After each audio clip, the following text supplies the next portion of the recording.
cher maître, c'est un 9 mai spécial. Il faut le dire. C'est un 9 mai spécial parce que la grande prise majeure du président russe Vladimir Poutine, c'est Xi Jinping, le président de la Chine, qui était présent et dont les troupes défilaient aux côtés des troupes russes lors de ce défilé, avec 12 autres pays qui participaient. Et on pourrait aussi citer le Vietnam, l'Égypte. Il y avait le président Sisi qui était présent. Donc il y a quand même un tournant. Il y a une confirmation de l'accord des BRICS. Cette fois-ci, les BRICS, qui sont plutôt un accord commercial, se concrétisent aussi d'une manière militaire ou se symbolisent par ce défilé militaire. Alors, est-ce que ça veut dire qu'on prépare une troisième guerre mondiale? Je ne pense pas, mais c'est simplement pour montrer l'état en présence de forces, de nouvelles puissances qui s'alignent, qui s'accordent, qui trouvent certainement des intérêts communs dans une forme de protection de territoire et de zones. Et on peut faire la comparaison avec ce qui s'est passé en France le 8 mai, où c'est complètement dérisoire et étonnant que les Français n'aient pas invité les autorités russes officiellement, car on ne peut pas dire que la victoire n'est due que grâce aux Américains. Oui, les Américains ont permis aux troupes de la France libre, de la 2e DB, de combattre avec l'armement. Ils ont fait le débarquement en Normandie, puis après dans le Var, le 6 juin 1944 et le 15 août 1944. Mais en fin de compte, le gros du rouleau compresseur qui a mis un genou à terre à l'Allemagne nazie, c'est quand même l'armée rouge, c'est l'armée russe, c'est l'armée soviétique, avec quand même 27 millions de morts, dont 11 millions de militaires et le reste de civils. Donc l'effort de guerre militaire russe, alors vous me direz, les contradicteurs ou peut-être les gens qui sont sur le réseau diront « Ah oui, mais il y avait le pacte germano-soviétique ». Oui, il y a eu le pacte germano-soviétique, qui fait que la Russie, que l'Union soviétique est rentrée en guerre tardivement, suite à l'invasion allemande du plan Barbarossa en juin 1941. Mais l'Union soviétique s'est battue, a eu des revers. Les troupes allemandes étaient à 40 km en 1942 de Moscou, et puis il y a un ressaisissement et un rouleau compresseur militaire qui a été exceptionnel et qui a fait que le débarquement était attendu depuis longue date par Staline pour justement épuiser la puissance et l'armée allemande, ce qui a été fait. Et on peut dire que cette victoire qu'on fête du 8 mai, on ne peut pas ne pas la fêter sans la présence des Russes à nos côtés. Justement, cher maître, vous connaissez très bien la Russie, vous êtes d'ailleurs très ami... On la connaît jamais assez, comme on ne connaît jamais assez la France, quelque part. Vous la connaissez très bien. Oui, oui. Vous êtes d'ailleurs très ami avec le ministre Lavrov.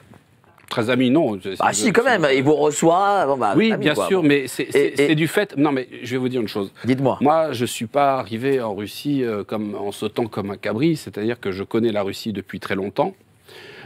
J'ai eu à travailler avec les autorités russes sur des dossiers de terrorisme où il y avait des victimes russes justement dans l'attentat du Bardo en 2015, et j'ai pris langue avec les diplomates, les autorités avec lesquels j'ai de très bons rapports personnels, en plus que professionnels. Et pour eux, je suis quand même un avocat actif, reconnu sur la place internationale. Et de ce fait, évidemment, j'ai mes entrées. Je ne suis pas James Bond. C'est pas mon rôle. Mais moi, mon rôle, c'est d'avoir une vision dans l'intérêt de mon pays, comme j'ai défendu mes clientes, qui étaient des Françaises du centre de la France, qui étaient isolées, qui étaient écrasées. Et je me suis toujours battu pour défendre leurs intérêts. Et dans ce conflit, je vois aussi un danger pour nous la France, du fait de l'incompétence de nos dirigeants, et notamment du chef de l'État qui est le chef des armées. Je vois qu'il est en train de mettre la France dans une situation désastreuse et catastrophique, aussi bien au niveau national, puisqu'on est ruiné, il n'y a pas de croissance, il y a une insécurité galopante, il n'y a plus de services publics, il n'y a plus d'hôpitaux, l'école s'effondre. Enfin bon, vous voyez très bien que les bandes de narcotrafiquants tirent à la Kalachnikov un peu partout. Il gouverne avec un gouvernement sans majorité. Il a explosé la France avec sa dissolution il y a 1 an. Et il est toujours actif au niveau international, mais il est actif d'une manière négative. Et on le voit, alors je rebondis, et on l'a très bien vu lorsqu'il a reçu le président autoproclamé syrien Ahmad al-Shareh, qui est un des dirigeants d'Al-Qaïda, d'Al-Nosra, qui sont des islamistes terroristes, des organisations terroristes reconnues par les Américains, et qui le reçoit à bras ouverts à l'Élysée, sans penser une seconde à ce que pourrait penser ou ressentir les victimes du Bataclan, les victimes les ayants droit de Charlie ou les victimes de Charlie, ou bien les gens du stade. Alors pourquoi j'ai introduit, comme cela, je pense aussi aux victimes de Nice. Bien sûr. Donc vous êtes aussi avocat. Aussi, j'ai j'ai été avocat dans le Bataclan, dans Nice et le Bordeaux. Mais pourquoi j'ai introduit comme cela? Parce que justement, les Russes, j'imagine, doivent mal vivre le fait que l'Occident, si je puis dire, leur enlève cette victoire, dans ce sens-là.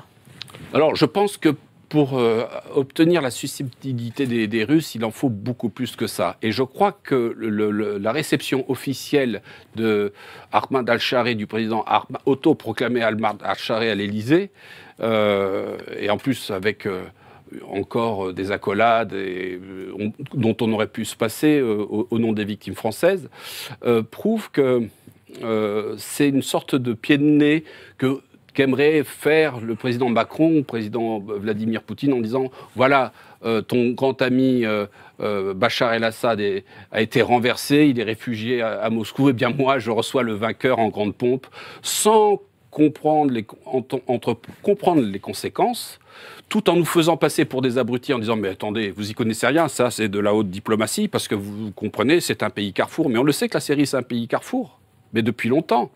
Et qu'il aurait fallu justement intervenir bien avant, parce que je crois que la présidence ou le pouvoir d'Al-Shareh ne sera pas aussi coopératif que l'on veut dire. Lui, il est très content, au contraire, d'être reçu de manière... Alors, il a taillé sa barbe, il a retiré son turban, il a retiré le treillis Zelensky pour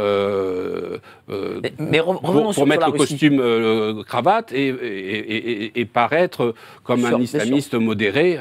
Mais revenons, voilà.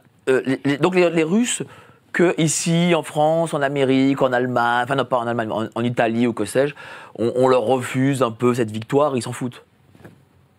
Ils s'en foutent, non, parce qu'ils savent très bien qu'il y a une comédie dell'arte qui se fait. D'accord. Et vous savez très bien, parce que vous en parlez souvent, qu'il y a cette chape de plomb de l'Union européenne. Et on voit très bien que cette Union européenne est en train de jouer des rôles prépondérants et contre-productifs quand on a vendu l'Union européenne comme le berceau de la démocratie, des droits, de la finance, d'un euro heureux qui permettrait à tout le monde d'avoir un super pouvoir d'achat.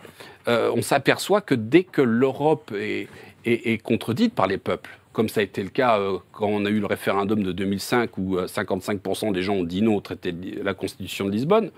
Eh bien, en Roumanie, j'y viens, en Roumanie, on a écarté un candidat par la Cour, le Conseil constitutionnel roumain, mais diligenté, c'était avoué par M. Breton que ça avait été diligenté par l'Union européenne. Et malheureusement, pour l'Union européenne, le candidat qui veut se démarquer de l'Union européenne et qui n'a pas envie de s'aligner sur ce préfabriqué Macrono-Van der Leyeniste, le peuple dit non. Et je pense que si on demandait par référendum ce que vous pensez de cette guerre en Ukraine, est-ce que la France doit aller plus loin, doit aider encore plus l'Ukraine à coups de milliards que nous n'avons pas, d'engager notre armée dans ce conflit qui risque de nous entraîner dans un 3e conflit mondial nucléaire, je pense que les gens répondraient non.